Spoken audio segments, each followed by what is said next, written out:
حامدا وصلى أما بعد أعوذ بالله من الشيطان الرجيم بسم الله الرحمن الرحيم حل الله البيع وحرم الربا وقال النبي صلى الله عليه وسلم الحج والعمرة كالجان الفقر كما تنفي النار خبز الذهب والفضة সকল ও দূরের ও কাছের মুসলিম সমাজ ও আমার ফেসবুক ভাই ও বন্ধু, আজ জুন 1 তারিখ 2025 চাঁচল ভাই আব্দুল মাতিনের হজ এন্ড উমরার অফিস উদ্বোধনীতে এসে এই মুহূর্তে বড় আনন্দ উপভোগ করছি। কারণ হজ আর উমরা যে একটা ইসলামের অঙ্গ, 5টি অঙ্গের মধ্যে এটা একটা বুনিয়াদ। এই হজের সফরটা বড় কঠিন সফর, কষ্টদায়ক সফর। বিশেষ করে মক্কার পবিত্র ভূমিতে গিয়ে, মদিনার পবিত্র ভূমিতে গিয়ে নিজের অভিজ্ঞতার কথা বলছি। অনেক আমার বাংলা বিহারের আল্লাহর মেহমানেরা, হাজি সাহেবেরা যান, তাদের মুআল্লিমের কোনো ঠিকানা থাকে না, অফিসের কোনো ঠিকানা থাকে না।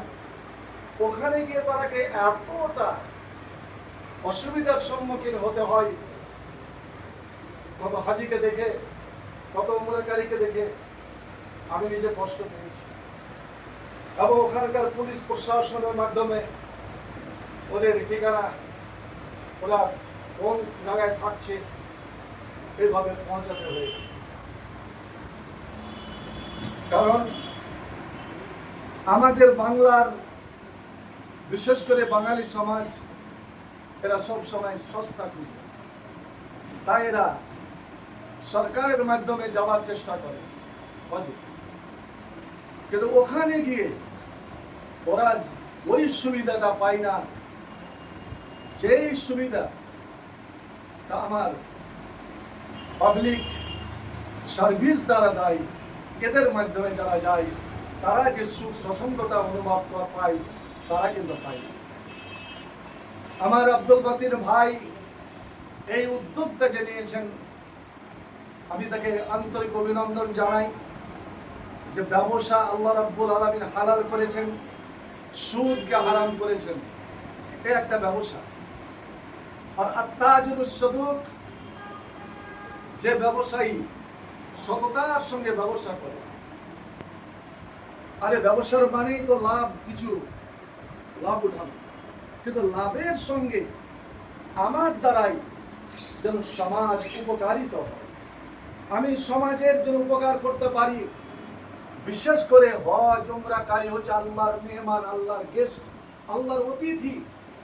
এই অতিথিদের আমি যেন পূর্ণ সেবা দিতে পারি, সুন্দর সেবা দিতে পারি।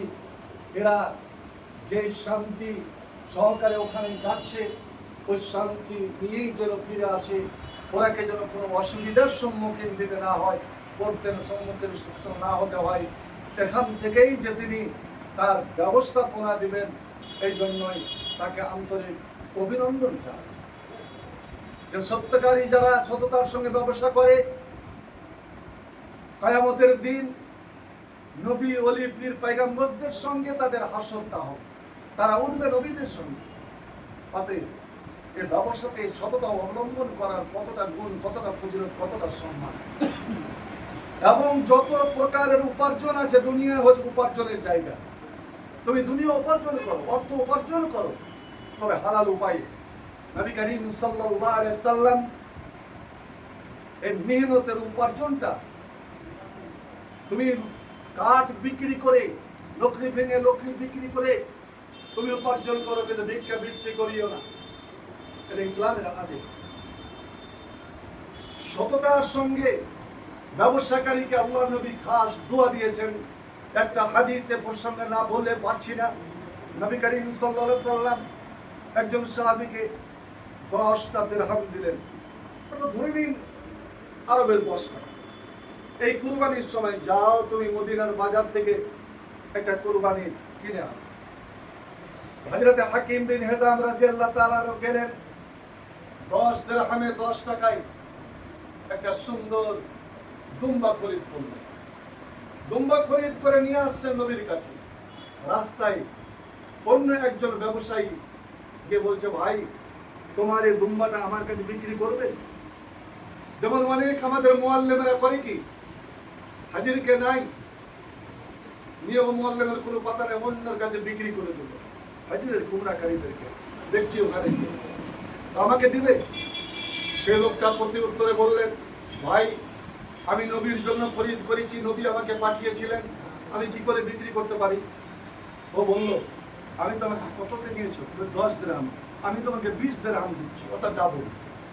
কে বলেছে ব্যবসায় ডাবল আপনি লাভ করতে পারেন না? লাভ করবেন কিন্তু সততার সঙ্গে, মিথ্যা অবলম্বন করে নয়। 20 দিরহামে বিক্রি করে দিলেন। আবার বাজারে এলেন, বাজারে এসে 10 টাকায় আবার একটা ছাগল খরিদ করলেন আর 10 টাকা নিজের পাশে রাখলেন। নবী করিম সাল্লাল্লাহু আলাইহি সাল্লামের দরবারে গিয়ে ওই কুরবানির জানোয়ারটা নবীর খিদমতে পেশ করলেন এবং সঙ্গে পকেট থেকে আবার ওই 10টা টাকা। নবী তো অবাক, আমি তোমাকে 10 টাকা দিয়ে কুরবানি খরিদ করতে পাঠালাম, তুমি তো কাউরির সঙ্গে ধোঁকাবাজি করো না, তুমি আমাকে কুরবানির পশুও দিচ্ছ আবার 10 টাকা ফিরিয়ে দিচ্ছ, এই ব্যাপারটা আমি বুঝলাম না। সাহাবায়ে কেরাম, ওই সাহাবী যখন ঘটনাটা উল্লেখ করলেন যে আমার সঙ্গে এই ঘটে গেছে, রাস্তায় আমি বিক্রি করে দিয়েছিলাম, তারপরে এই করলাম ওই করলাম, আল্লাহর নবী বড় আনন্দ পেলেন, খুশি হলেন। খুশি হয়ে আল্লাহর নবী তাকে দোয়া দিলেন, আল্লাহ যেন তোমার এই ব্যবসা, এই বাণিজ্যে যেন তোমার বরকত দেয়, তুমি যেন আরবের একজন নাম করা বিজনেসম্যান যেন হতে পারো। হাকিম বিন হিজামের সম্বন্ধে মুসলিম শরীফের হাদিস, রাবী বলছেন আল্লাহ তার ব্যবসাতে এমনই বরকত দিয়েছিল, কোনদিন ওই ব্যবসাতে তার লোকসান হয়নি, লস হয়নি। উনি যে লাবিস্তারা আরজান অফিরাবাইতে লাবিস্তারা তোরাবা, ও যদি ধুলোবালি খরিদ করে নিত তো লাসারা তোরা লাসারা জাহাবা, ওটাই সোনার দরে বিক্রি হতো।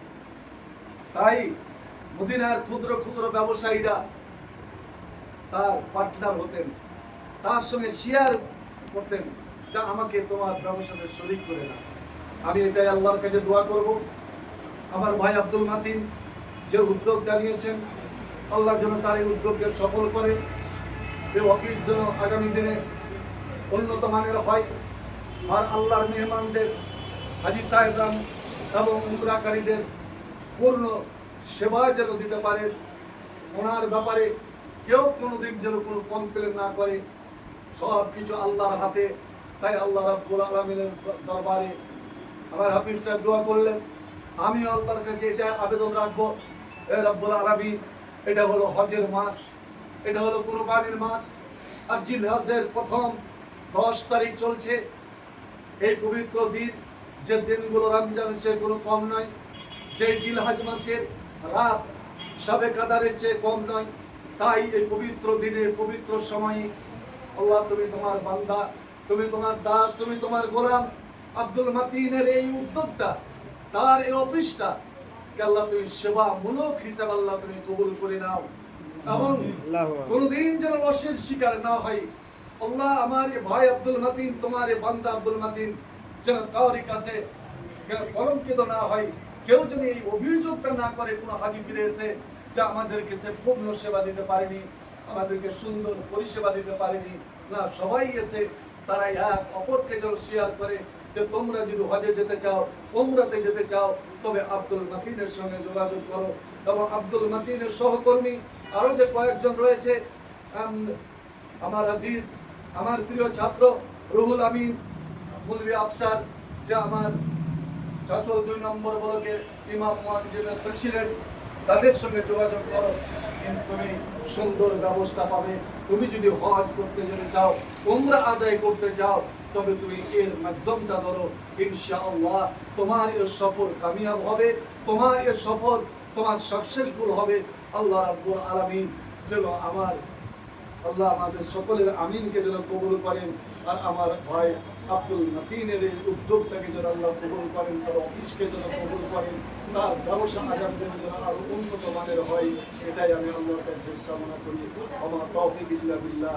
আকুলু কাওলি হাযা আস্তাগফিরুল্লাহ লি ওয়া লাকুম ওয়া লিসাইরিল মুসলিমিন আস্তাগফিরুহু ইন্নাহু হুয়াল গফুরুর রহিম। আমিন সুম্মা আমিন। আসসালামু আলাইকুম ওয়া রাহমাতুল্লাহ।